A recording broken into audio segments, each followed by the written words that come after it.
Hi everyone, I'm Brady District Consultant Librarian at SCLO Center Region Library, and my Librarian's Cut review for today is a book about the almost forgotten story of our country's first attempt at impeaching a president. Like a lot of Americans, I'm fascinated by the Civil War, but when it comes to American history, it seems like we get to Robert E. Lee's surrender at Appomattox, and then we skip ahead a little bit until we get to Teddy Roosevelt and the Spanish-American War. Brenda Wineapple's new book, The Impeachers, The Trial of Andrew Johnson and the Dream of a Just Nation, not only helps shed light on this often ignored period of American history, it's one of the most fascinating books I've read this year.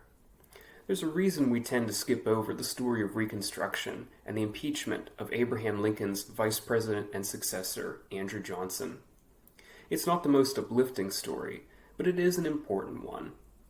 After Lincoln's murder at Ford's Theater, Andrew Johnson, a slave owner and senator from Tennessee, who nonetheless remained in the Union during the Civil War, succeeded to the presidency. And while initially Johnson was viewed quite positively by many in the country, he wasted no time in squandering all of that goodwill.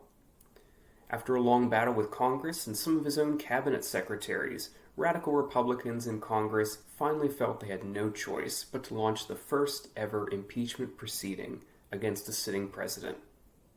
Yet while the failure of both impeachment and Reconstruction happened over a century and a half ago, the issues then at play are still relevant now. What should a just nation look like?